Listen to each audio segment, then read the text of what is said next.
Olá, um grande abraço para você. Estamos chegando com mais um Na Hora D aqui pela sua TV Difusora, 11 horas mais 49 minutos em São Luís e em todo o estado do Maranhão. É o horário do Nordeste, o horário brasileiro. Você sabe, acabou o horário de verão, então você já voltou à rotina normal, horários bancários, enfim, vários fatores que mudavam a tua rotina por causa do horário de verão lá da capital federal e do restante do país. Agora não, você pode voltar à sua rotina e o Na Hora D também voltou a começar um pouco mais tarde. Às 11h48, 11h50, estaremos sempre aqui levando as informações para você e se prepare porque daqui a pouco teremos dois heróis maranhenses, heróis mesmo, heróis verdadeiros, não é aquele herói de cinema americano, de cinema nacional, dos Cavaleiros do Zodíaco, não, do Dragon Ball Z, heróis de verdade, que saíram daqui do Maranhão e foram até Brumadinho, em Minas Gerais, prestar solidariedade às vítimas daquela tragédia que aconteceu por absoluta irresponsabilidade da empresa que tinha a responsabilidade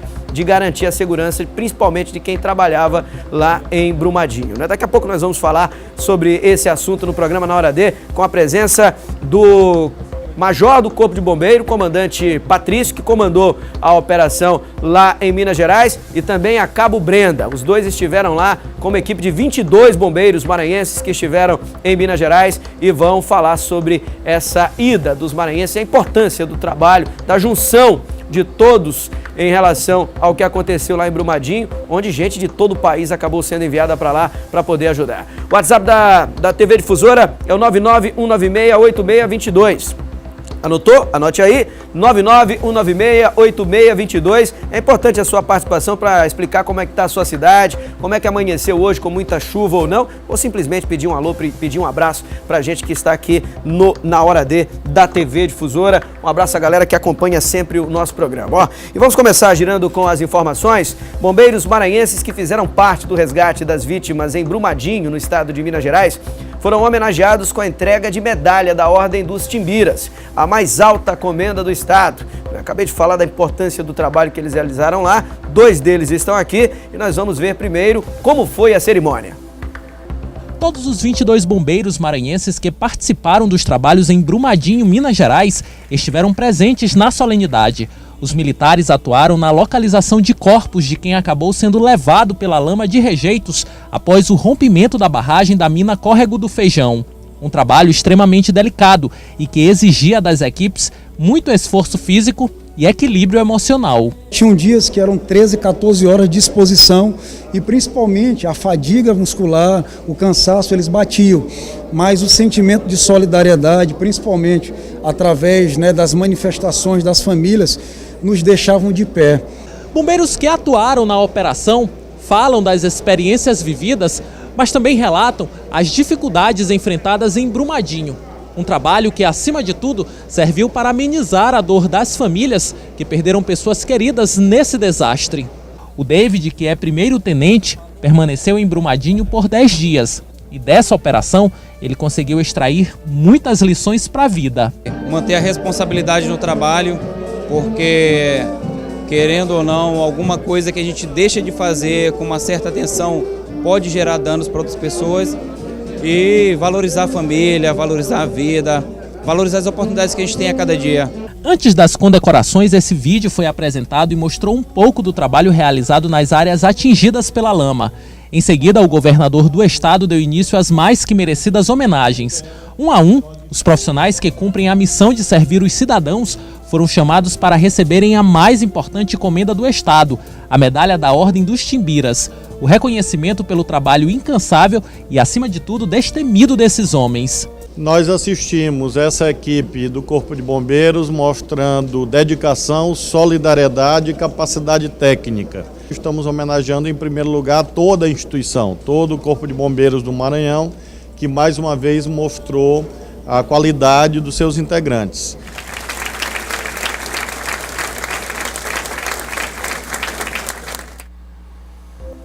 Parabéns aos bombeiros, como bem disse o governador Flávio Dino, toda a corporação reunida, imbuída em ajudar, em exercer esse lado solidário, e não dava para ir todo mundo. Se pudesse, eu tenho certeza que todos estariam lá em Brumadinho. Claro que a maioria precisava ficar aqui no estado do Maranhão para continuar garantindo a sua segurança. E aqui no estúdio eu recebo alguns dos heróis maranhenses que fizeram parte do resgate às vítimas em Brumadinho, no estado de Minas Gerais, a Cabo Brenda e o Major Patrício Daniel, que é comandante do 11º Batalhão de Bombeiros Militar, que foi quem comandou a missão humanitária, né? O 11º Batalhão fica lá em Itapecuru. Vem aqui, comandante Patrício, tudo bem? Prazer recebê-lo aqui. A Cabo Brenda também, os dois que estiveram lá em Minas Gerais e representaram muito bem a nossa corporação lá em Minas. Um cenário completamente atípico, não é, comandante? Tenho certeza absoluta que com toda a preparação que vocês têm para esse tipo de situação, quando se depara realmente num episódio desse que ninguém esperava, que tirou tantas vidas e que até hoje algumas pessoas ainda não foram encontradas, eu tenho certeza absoluta que deu aquele impacto, né? De colocar em prática toda aquela preparação que vocês tiveram ao longo dos anos. Com certeza, né? Era um ambiente desolador, muita tristeza, muita destruição, né? Nós passamos por alguns treinamentos aí em busca e resgate em estruturas colapsadas, inclusive alguns cursos de formação e especialização, mas o cenário lá era algo marcante. Nós temos imagens, inclusive, do trabalho de vocês lá em Minas Gerais. Marcante porque eu creio que não só eu, com esses mais de 10 anos de serviço no Corpo de Bombeiros, mas toda a delegação maranhense, composta de 22 homens, eu creio que foi a experiência mais marcante de toda a carreira, né, haja vista a quantidade de pessoas humanas mortas no mesmo ambiente. Então o cansaço físico, né, a fadiga muscular, a capacidade técnica e também o abalo emocional, né, tudo isso, né, tinha que ser superado também. E vale ressaltar o trabalho aí dos voluntários, né, que o Brasil todo estava nessa ocorrência, tanto através das corporações do Brasil, né, Corpo de Bombeiro de São Paulo, do Rio de Janeiro, próprio Minas Gerais, Goiás, né, tinha também os bombeiros voluntários e a população em geral, que apoiou o trabalho de uma forma tão magnífica que dava força para quem estava atuando na zona quente. Né? É importante frisar que onde aconteceu o rompimento da barragem, né, era a denominada zona quente do acidente, onde tinha os rejeitos de minério. Né? Então tinha ambientes lá que estavam inundados até 20 metros de lama. Então uma casa toda, às vezes refeitórios, né? Também hotéis, tudo inundado pela lama e os corpos estavam lá, né, submersos. E a gente tinha que fazer a localização, o acesso e a extração desses corpos. Era o local onde tinha mais corpos, né? Exatamente. Era nessa área. Inclusive vocês tiveram uma participação fundamental. Destaques a nível nacional em todos os momentos. Nós tínhamos o registro do trabalho do Corpo de Bombeiros do Maranhão ao vivo. Enfim, Cabo Brenda, como é que foi essa experiência para você? Foi a primeira desse tipo? Quanto tempo você está na corporação? Então, eu já tenho 5 anos de corporação. Como o Major Patrício colocou anteriormente, para nós foi uma experiência única por 2 motivos, né? Primeiro, pela natureza da ocorrência, que até então aqui no Maranhão nós não tivemos, e pela magnitude, né? Infelizmente, né, muitas vidas foram perdidas.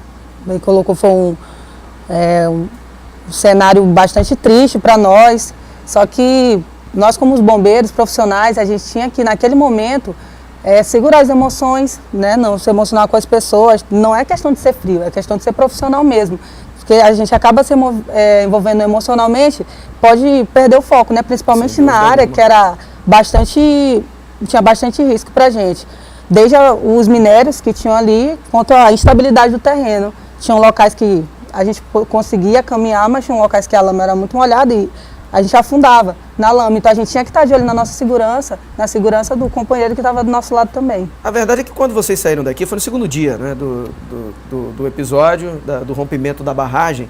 Eu tenho certeza que quando vocês saíram, o objetivo maior era encontrar pessoas vivas. Certo. Mas já sabiam que a maioria tinha morrido e que o trabalho específico seria no resgate de corpos, né, comandante? Vocês conseguiram encontrar ainda alguém com vida, animais? Tinham muitos animais também espalhados pela região, enfim.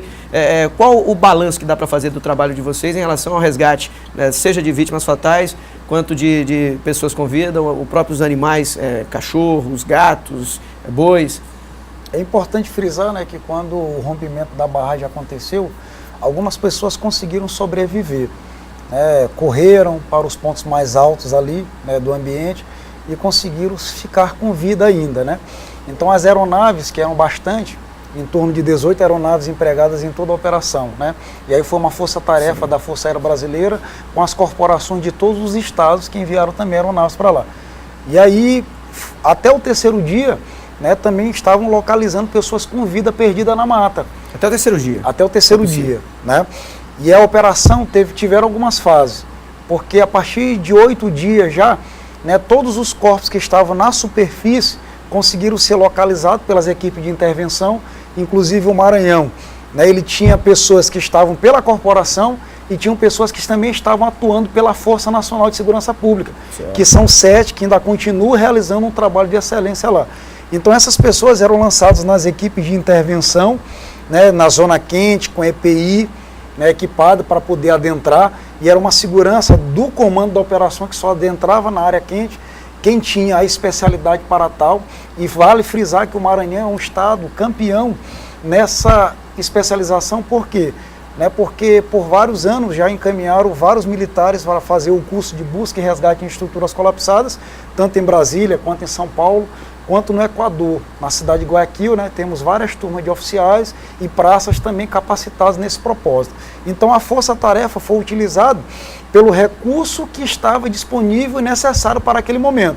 Então o pessoal respondeu muito bem, né, à emergência, conseguiram suportar a fadiga, o esforço físico, porque alguns eram colocados ali 13, 14 horas diárias, né, naquele ambiente desolador.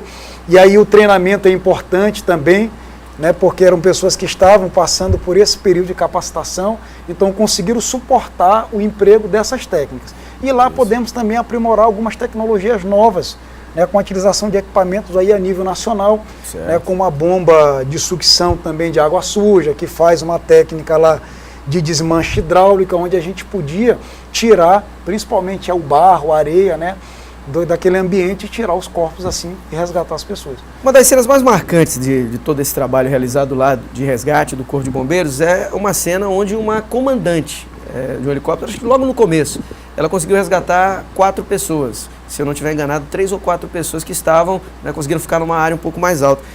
E a Brenda era a única mulher entre os 22 que saíram daqui do Maranhão. Como foi, né? Qual o olhar feminino no meio de tantos homens, né, podendo também colaborar com essa ação do Corpo de Bombeiros lá em Brumadinho? Então, fiquei primeiramente lisonjeada, né, pela indicação que eu tive.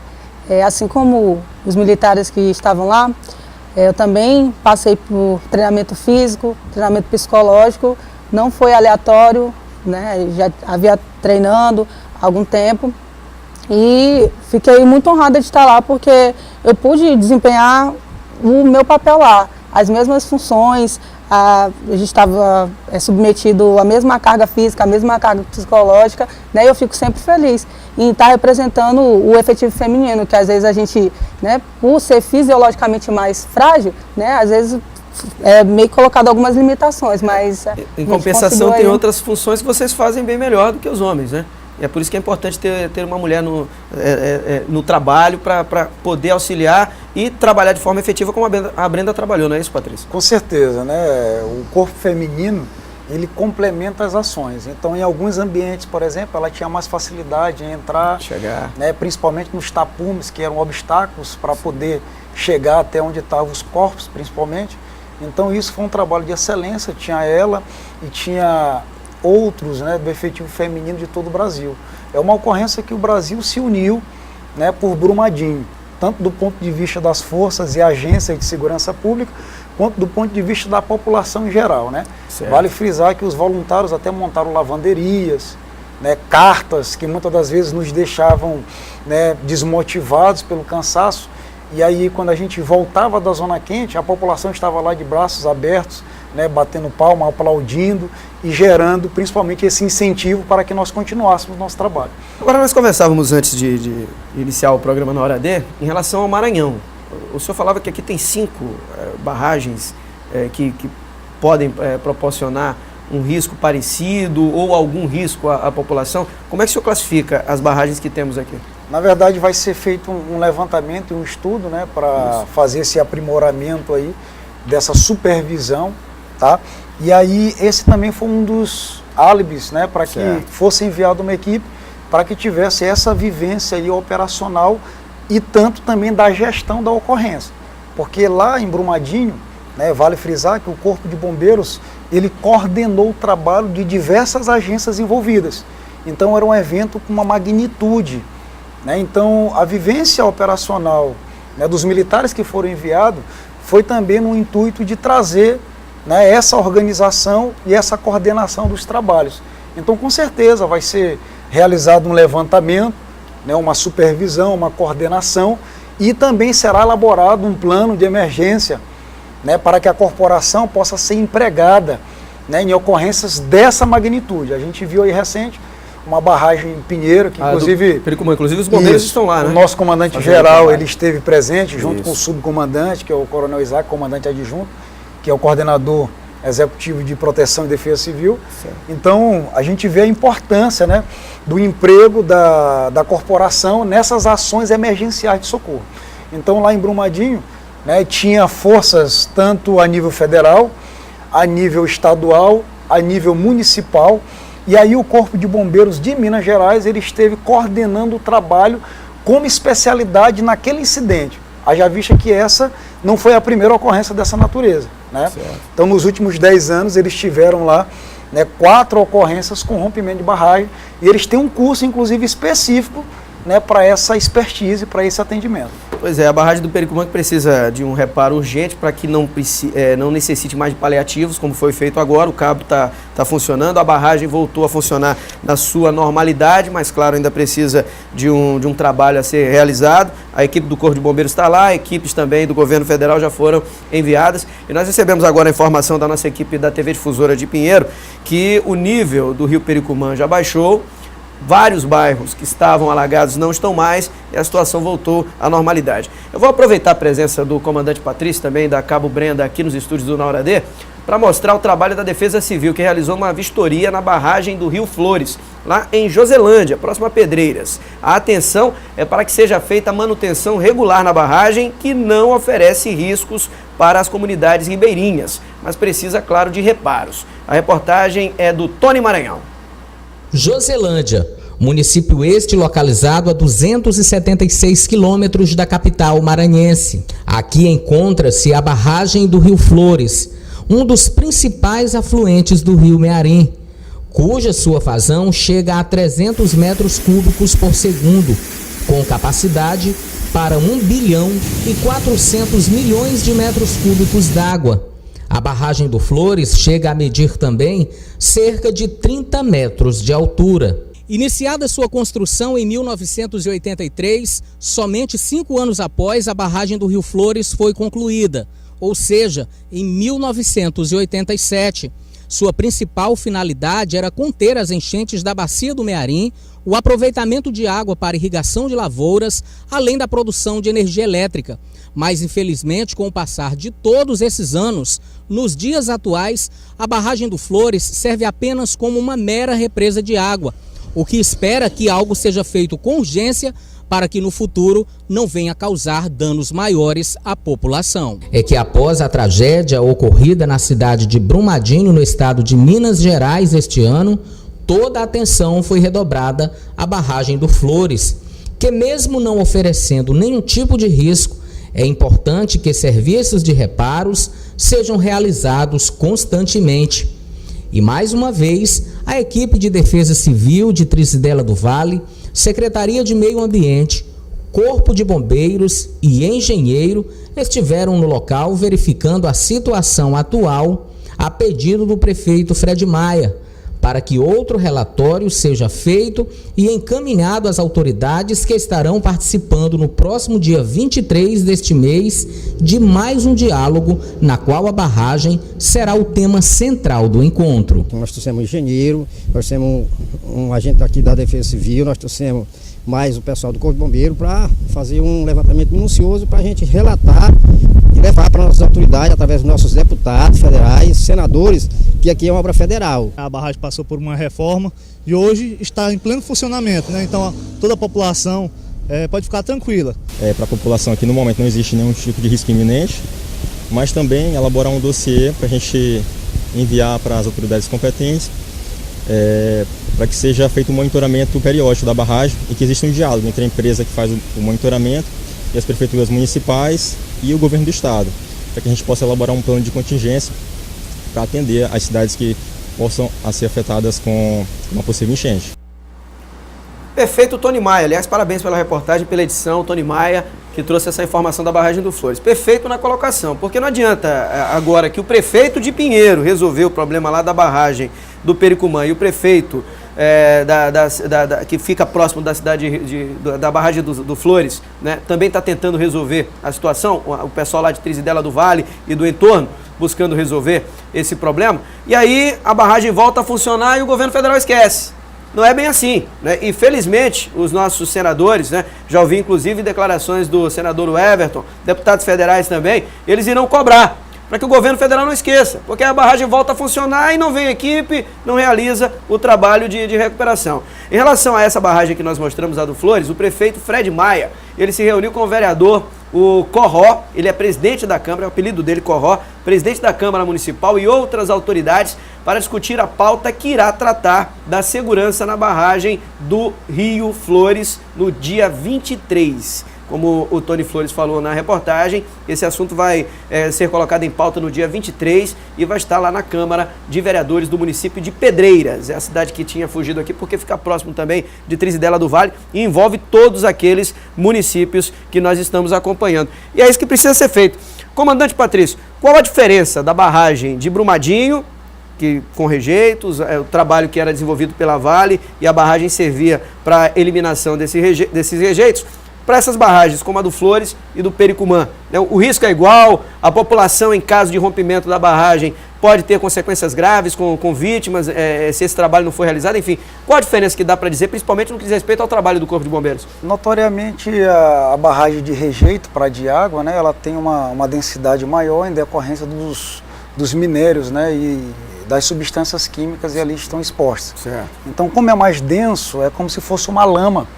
Então, logicamente, o efeito é mais devastador, até mais para resgate destruidor. de vítimas, tudo, né? Se torna até mais dificultoso também, porque a lama é pastosa, inclusive dificulta o deslocamento, né? A questão da retirada. A de água, ela também ocasiona um efeito, né, destruidor também, né? Só que os efeitos são mais suaves do que a de rejeito, com certeza. Com certeza. Só que as duas, é importante frisar que é bom, né, fazer a questão da revisão periódica e a questão da supervisão. Inclusive lá em Brumadinho, né, do lado dessa barragem de rejeitos, lá tinha uma barragem também de água, que ela estava na iminência também de rompimento. Inclusive, algumas vezes as equipes trabalhando lá, né, foi dado sinal de alerta para o pessoal se evacuar do local de maneira rápida, né, e instantânea. E inclusive, né, não só essas barragens, mas em duas cidades próximas também, né, teve também um sinal de alerta onde algumas pessoas da comunidade foram retiradas, como o Barão de Cocais, como a de Pontandina também, que são cidades próximas, onde a Vale também explora a mineração, e aí foi dado esse alerta, né? E as famílias foram retiradas aí como forma de prevenção. Pois é, essas duas barragens, né, tem o nível da água. Se subir muito, a pessoa não conseguir ficar num lugar alto também acaba morrendo afogada do mesmo jeito. Lá em Brumadinho, como é uma operação complexa, tinha uma estação de meteorologia lá, né, para a questão de previsão de chuvas, isso dificultava os trabalhos também.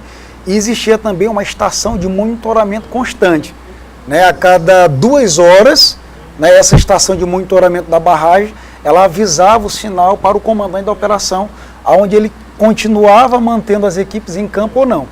Então, algumas vezes a barragem chegava no nível ali, né, de segurança, onde tinha um trabalho confortável, e aí permanecia. Mas algumas vezes o alerta batia e o pessoal tinha que sair rapidamente para que não virasse outras vítimas lá. Eu queria pedir aqui para o Wellington, também para o Paulo Giovanni, que está no estúdio, vamos bater palmas para vocês dois, em nome de todos os bombeiros do Brasil, não só do Maranhão, merece mesmo, bom trabalho, parabéns, Patrício. Só quem estava lá sabe a importância do que vocês fizeram.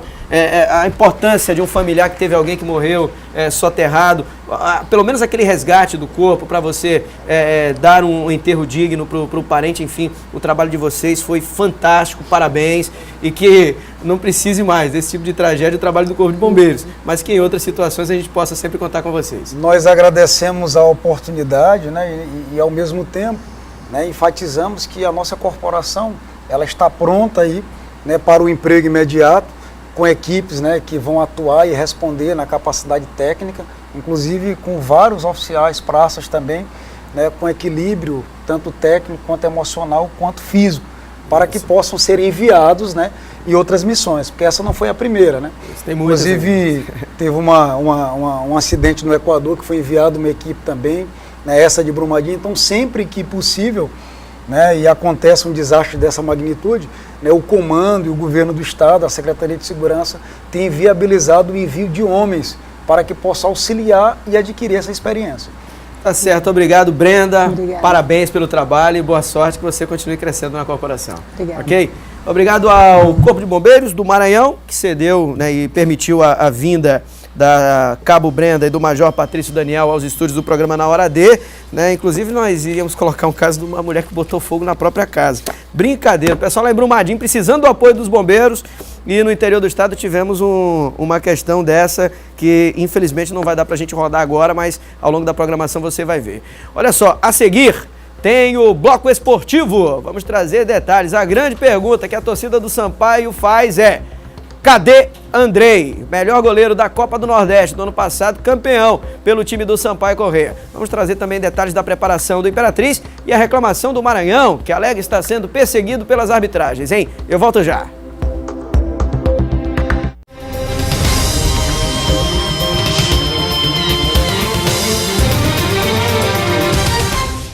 De volta com o programa Na Hora D, aqui pela sua TV Difusora, meio-dia, mais 19 minutos em São Luís do Maranhão, meio-dia 19, bom almoço para você, boa preparação para a escola, para a criançada, e quem está chegando também, aproveite bem a sua folguinha da tarde, hein?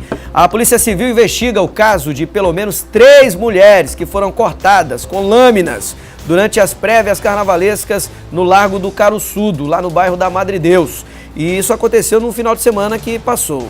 A Polícia Militar deve reforçar ainda mais o policiamento. Você vê detalhes agora. O caso ganhou repercussão no final de semana. Uma mulher foi conduzida pela Polícia Militar suspeita de ter agredido outras mulheres durante o carnaval na Madre Deus. A suspeita é que a arma utilizada pela agressora foi uma gilete.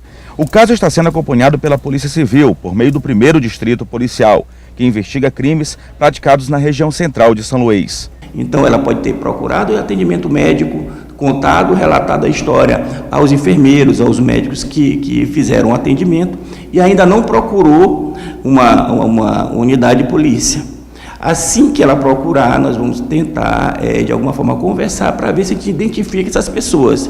Há suspeita também que a presa não estaria agindo sozinha. Outras 2 mulheres estão sendo investigadas. O Corpo de Bombeiros confirma que 3 mulheres cortadas foram atendidas no último domingo no circuito carnavalesco da Madre Deus. Os cortes foram em diferentes partes do corpo. Após o atendimento às vítimas, ainda no circuito, elas foram levadas em seguida para o hospital de Djalma Marques, o Socorrão 1. Uma com um corte no braço, outra na altura da coxa e outra na panturrilha, né? Um corte um pouquinho maior e outros 2 mais superficiais. Então, o que nós podemos afirmar é que foi feito esse atendimento. O procedimento foi a contenção, né, da hemorragia, do sangramento, e essas mulheres foram encaminhadas para o Socorrão 1. Nas prévias de carnaval, principalmente aqui na região central de São Luís, qualquer ocorrência que acontecer com o folião, ele deve vir registrar no plantão central de Polícia Civil localizado aqui na região central da cidade, na Rua das Cajazeiras. Durante a semana, de segunda a sexta, as pessoas também podem procurar o 1º DP para registrar ocorrências na parte central de São Luís. Qualquer ocorrência de furto, roubo, lesão, qualquer tipo de ocorrência, perda de documentos, você procura o plantão das Cajazeiras para poder realizar o boletim de ocorrência. Se o cidadão dominar também pode prender, e aí chama a polícia, porque isso é um absurdo. E um absurdo também o pessoal só espalhando em grupos de WhatsApp que tinha alguém espalhando o vírus HIV no circuito da folia. Pelo amor de Deus, né? As pessoas também são muito irresponsáveis quando ficam repassando informações, mensagens, áudios, né? Tem que procurar checar primeiro para saber o que vai ocorrer, né? Vá brincar o seu carnaval que a polícia vai agir, eu tenho certeza absoluta, para tentar prender esse tipo de maluca e maluco que vem promovendo essa situação nos pré-carnavais aqui da nossa capital. E além do acompanhamento da Polícia Civil e da Polícia Militar, a Superintendência de Vigilância Epidemiológica e Sanitária também alerta que, devido aos cortes, vítimas façam a profilaxia pós-exposição de risco para infecção pelo HIV, infecções sexualmente transmissíveis e hepatites virais, e também hepatites B e C. O Fábio Cabral tem os detalhes. 2 das mulheres que foram vítimas de cortes com objetos pérfuro-cortantes no último final de semana foram atendidas aqui no CTA do Lira e passaram por um procedimento chamado profilaxia pós-exposição. A enfermeira Rosiane Linhares, que é daqui do CTA, vai explicar para a gente o que significa esse PEP, né? esse procedimento. A PEP é a profilaxia pós-exposição, que é utilizada nas redes de saúde para evitar a contaminação do vírus do HIV. Né? Ela é utilizada nas 2 primeiras horas, até 72 horas após a exposição. Ou seja, no caso de uma relação sexual desprotegida, ou então no caso que o preservativo fure o preservativo, ou então também no caso de contaminação com materiais biológicos, né? Furada, corte. Aí é utilizada durante os 28 dias, né? E as unidades de saúde, a gente faz o acompanhamento desse paciente durante os 3 meses. Esse tipo de procedimento, ele tem uma eficácia? Tem uma eficácia. É grande, no caso? Grande. Né? E nós estamos abertos aqui de segunda a sexta, né? E quando não, os finais de semana é coberto pelos socorrões e as unidades mistas. Onde é que pode ser feito esse tratamento? As pessoas precisam procurar até que momento, né? Uma vez que elas possam, por exemplo, ter sido cortadas por algum objeto perfuro-cortante, possam ficar em dúvida de alguma situação como essa que ocorreu? Elas podem procurar o CTA, que é o CTA do Lira, o CTA do Anil, né? Ou então o Centro de Saúde também do bairro de Fátima, as outras unidades também, né, de saúde. Elas dão orientação e é feito os testes rápidos, né? O teste rápido de HIV, sífilis, hepatite B e C. Existe um tempo máximo que você pode fazer essa procura? Tem sim, de 2 a 72 horas, para poder iniciar o tratamento, que é a PEP, a medicação, que é tomada durante os 28 dias. Depois dessas 72 horas ela não funciona, não teria eficácia? Não, depois das 72 horas não. Aí no caso fica fazendo o acompanhamento, né? Esperando fazer os 30 dias para fazer o exame. Esse é o mesmo tipo de tratamento, por exemplo, de uma vítima de violência sexual, tem que passar também? É o mesmo tratamento utilizado. Tá bom. Muito obrigado à enfermeira Rosiane Linhares. Fábio Cabral para o Na Hora D. Obrigado, repórter Fábio Cabral. Centro de Testagem e Aconselhamento, você tem que procurar. Se você foi ferido de alguma forma, passou por essa situação no fim de semana, você vai lá no Lira, tem o Centro de Testagem e Aconselhamento, no Anil, também tem CTA, também tem as unidades mistas que estão espalhadas no São Bernardo, no Bequimão e também no bairro do Coroadinho. E ainda temos uma na área Itaquibacanga, onde você pode procurar, além dos socorrinhos espalhados aqui pela São Luís, que tem lá no Quatrac, tem um e também o outro funciona no São Francisco. Mas vá sem alarde, gente, pelo amor de Deus, sem estar dizendo, eu já fui contaminado, né? Não é terrorismo, pelo amor de Deus. As pessoas têm que ter acompanhamento. Agora a informação é correta por parte da Secretaria de Saúde, tanto do município quanto do estado. Agora, espalhar via WhatsApp, como fizeram, né? Chega a ser o brasileiro em alguns momentos, não só o maranhense, em todo o Brasil. O brasileiro agora ele virou compartilhador de caos. O brasileiro espalha mensagem de suposto bandido, não sabe nem o que espalha. O brasileiro espalha imagem da barragem lá de Brumadinho, ela rompendo, e aí quando você vai escutar o áudio, é um áudio em japonês, coreano, enfim, não dá nem para entender. Então, vamos parar de estar espalhando aquilo que você não sabe, aquilo que você não conhece, tá certo? E agora vamos falar de esporte. Quase eu levava aqui um carrinho.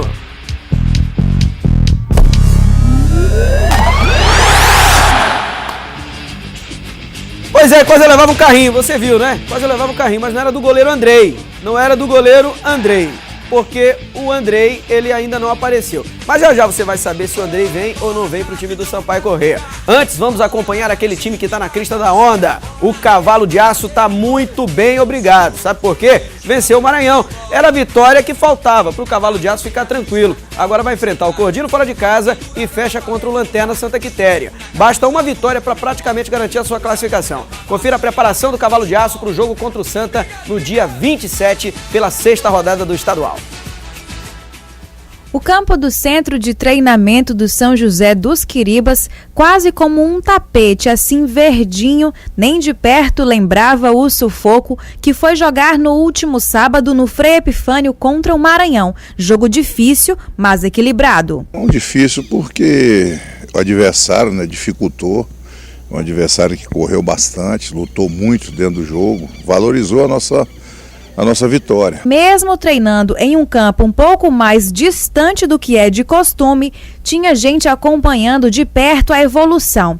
E essa mesma vontade mostrada no último jogo estava junto com o time no primeiro treino pós-partida. Na verdade, a gente vem numa crescente muito boa, né? A gente vem fazendo bons jogos. Infelizmente, nos jogos passados nós não vemos adquirindo a vitória, mas esse jogo conseguimos vencer bem. E ver que a desconfiança que estava tendo em cima de nós não era isso tudo, porque a gente vinha jogando bem, entendeu? E graças a Deus a gente conseguiu a vitória. A análise da torcida e do próprio técnico é de que existem grandes chances de uma sequência promissora ao time do Imperatriz no campeonato a partir de agora. Agora, na segunda posição da tabela, o time do Imperatriz comemora os 8 pontos conquistados depois da última disputa contra o MAC.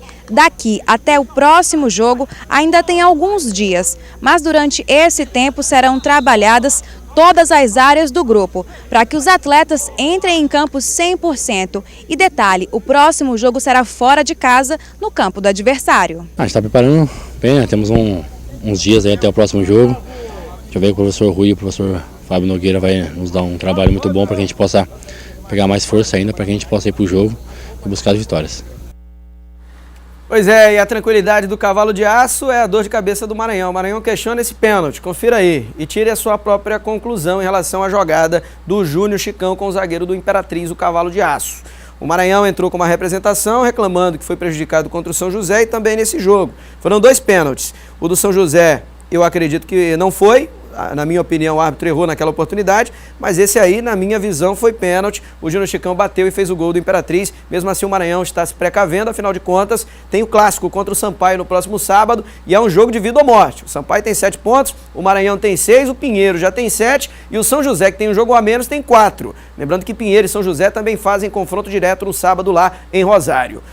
E um reforço para esse jogo entre Sampaio e Maranhão, para o tricolor, seria o goleiro Andrei. Seria. O presidente na semana passada disse que ele chegaria ontem. Já é terça-feira e até agora nada. O goleiro Andrei segue sendo aguardado pela comissão técnica do time do Sampaio Corrêa.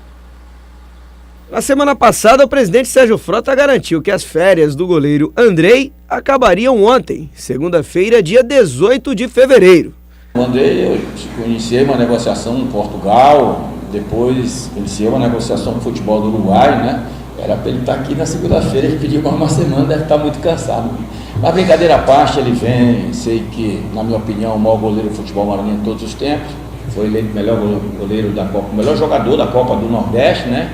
Se você pegar 20 clubes, 20 vezes 30, são 600 jogadores, ele recebeu o prêmio. E, botando a cabeça no lugar, eu tenho certeza que pode ajudar muito o Sampaio. O certo é que até agora nem sombra do goleiro eleito no ano passado o melhor jogador da Copa do Nordeste vencida pelo tricolor maranhense. Andrei chamou a atenção do Sampaio no fim de 2017, onde quase atrapalhou o acesso do tricolor quando defendia o Volta Redonda. O acerto veio logo depois e o caso de amor entre o goleiro e a torcida foi imediato. Com verdadeiros milagres, Andrei comandou o Sampaio em resultados expressivos, principalmente fora de São Luís, pela Copa do Nordeste. O que era uma parceria de sucesso no Nordestão virou motivo de crise no segundo semestre, cercado por irregularidades na campanha do rebaixamento, onde deixou a equipe antes do término da Série B. O Sampaio tentou, mas não conseguiu negociar o jogador que tem contrato até o fim do ano que vem. Com essa, já são 3 segundas-feiras que o goleiro é aguardado e não aparece. Será que nesta terça-feira teremos um Andrei no CT José Carlos Macieira? é aguardar para ver. Ou será que é só na semana que vem, né? Ele está comandando as férias. Trabalhar assim é bom demais, né? O funcionário define quanto tempo ele vai ter de férias e volta no dia que quer para jogar a partida que quiser. Por hoje é só. O Esporte Difusora fica por aqui.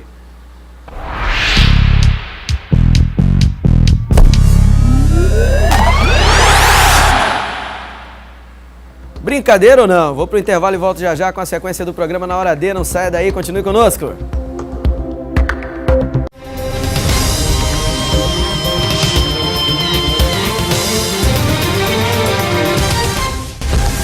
Meio-dia e 35 e teve reclamação do Piauí, o futuro começa ali. Ele disse que quem está na crista da onda é o Papão. O Papão está muito bem, já está classificado. Eu falei em relação à Imperatriz porque está muito melhor do que estava antes, né? Queria mandar um abraço também para o nosso editor Leandro, o Leandro Bala e também o Catita, os três acompanhando nesse momento o programa Na Hora D. O Leandro responsável pela produção das matérias aqui da equipe esportiva da TV Difusora, tá bom? Agora eu vou dar um recado super especial para você que está aí nesse momento acompanhando o programa Na Hora D e, é claro, não pode deixar de ir lá na Clínica Viver. Tá esperando o quê? A Clínica Viver tem um preço que cabe no seu bolso e um atendimento de excelência. Clínica Viver, a Pai de São Luís e Laboratório Correia Mendes, uma parceria de sucesso. A Clínica Viver é uma clínica popular especializada em cuidar da sua saúde, um empreendimento completo e com preços acessíveis que oferece diversos serviços em um só lugar.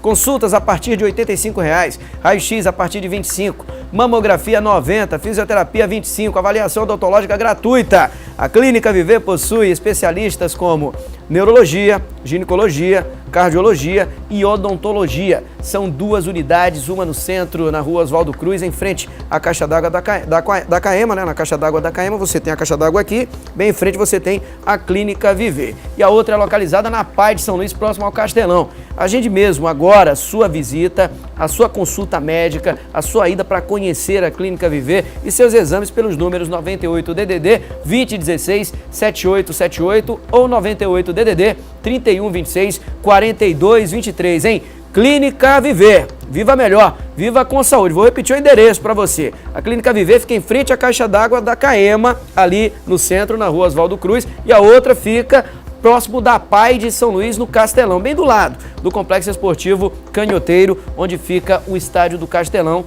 Você pode conferir os preços que você vai entender por que a Clínica Viver tem saúde a preço popular para você. Delegacia de Roubos e Furtos chama a atenção da população para golpes aplicados por estelionatários durante compra e venda em sites de comércio eletrônico. Golpistas estavam replicando falsamente anúncios verdadeiros de venda de veículos. E o Fábio Cabral preparou uma reportagem absolutamente educativa para que você não caia nesse golpe. O alerta vem da polícia. O número de golpes com anúncio de venda de veículos pela internet cresceu nos últimos meses. Só este ano, cerca de 10 casos já foram encaminhados pela Delegacia de Roubos e Furtos para a investigação. O golpe funciona da seguinte maneira: o estelionatário se aproveita de um anúncio da venda de um veículo pela internet para entrar em contato com um vendedor e obter todas as informações, incluindo a foto de um documento do veículo.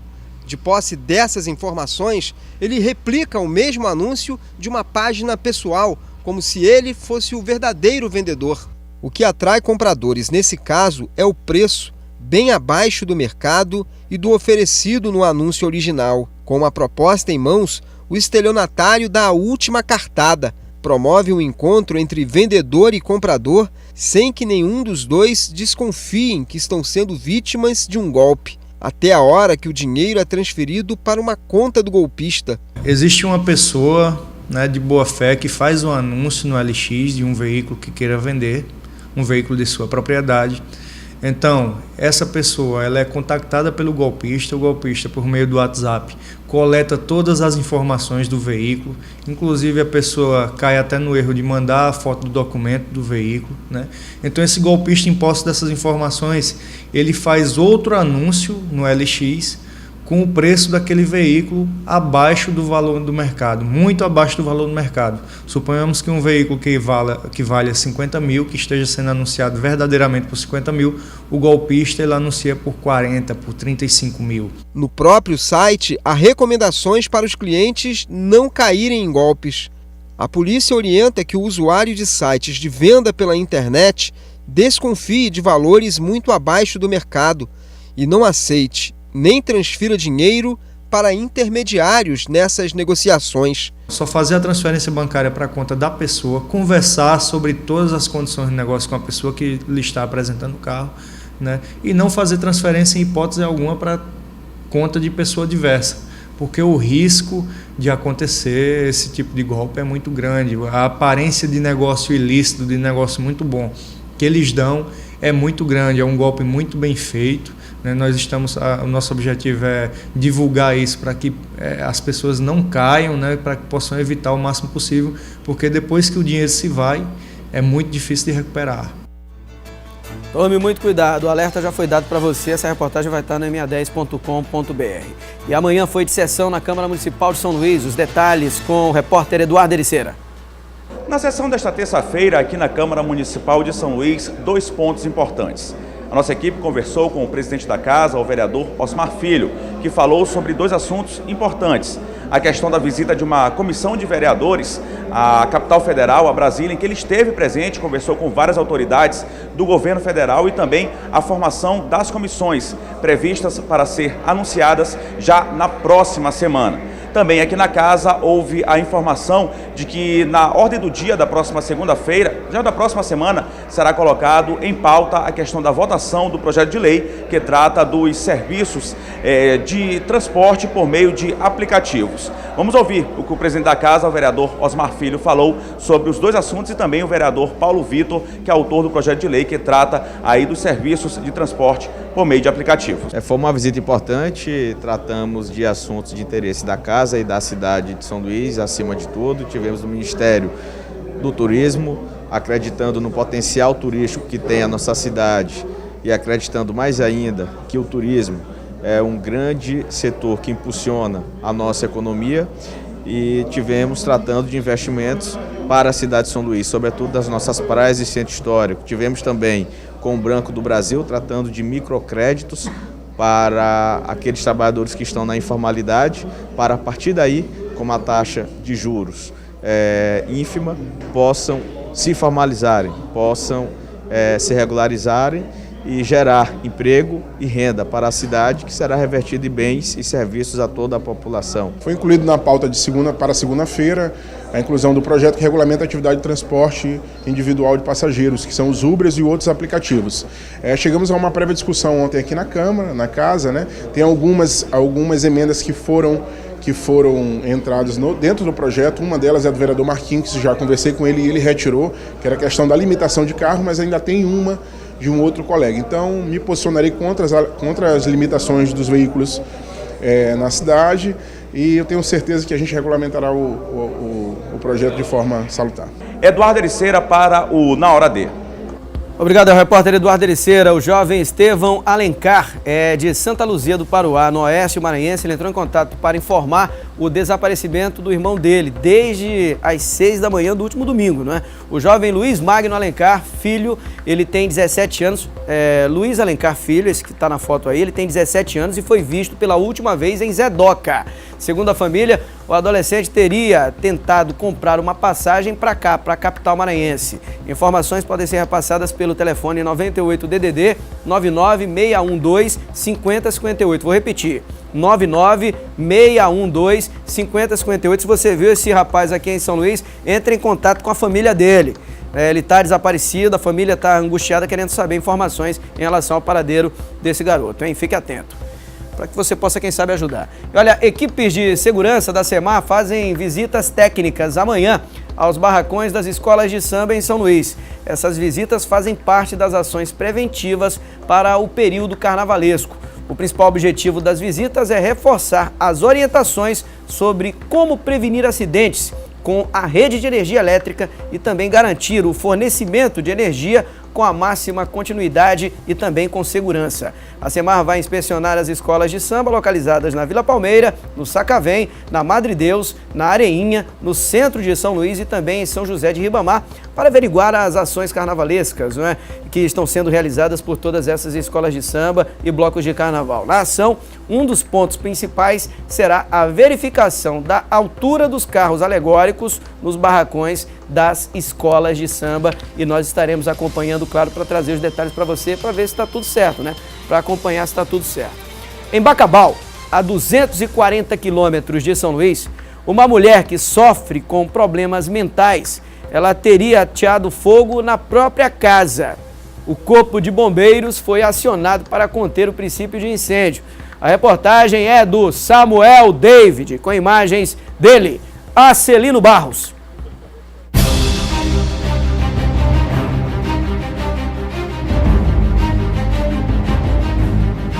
Nossa equipe de reportagem encontra-se na Rua do Cajueiro. Aqui, uma pessoa, uma mulher. Essa mulher que se encontra bem ali, sentada naquela bolsa ali, que você está vendo nas imagens aí de Acelino Barros, ela teria ateado fogo na residência onde ela reside.